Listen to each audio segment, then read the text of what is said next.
రాష్ట్రంలోని వివిధ శాఖల్లో ఆదాయ వనరులపై ముఖ్యమంత్రి చంద్రబాబు ఉన్నత స్థాయి సమీక్ష నిర్వహించారు.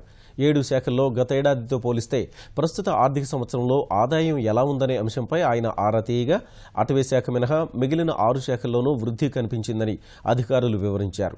వాణిజ్య పన్నుల శాఖలో గత ఏడాది సెప్టెంబర్తో పోలిస్తే ఈ ఏడాది 12.98% వృద్ధి నమోదు కాగా ఎక్సైజ్ శాఖలో 8.35%, స్టాంప్స్ రిజిస్ట్రేషన్ శాఖలో 12.3%, రెవెన్యూ శాఖలో 13.02%, గనుల శాఖలో 17%, రవాణా శాఖలో అత్యధికంగా 22.18% వృద్ధి నమోదైందని తెలిపారు.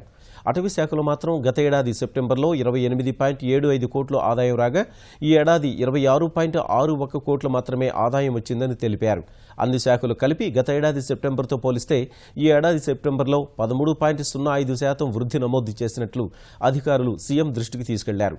మరింత మెరుగైన ప్రతిభ కనబరచాలని అధికారులకు చంద్రబాబు దిశానిర్దేశం చేసినట్లు తెలిసింది.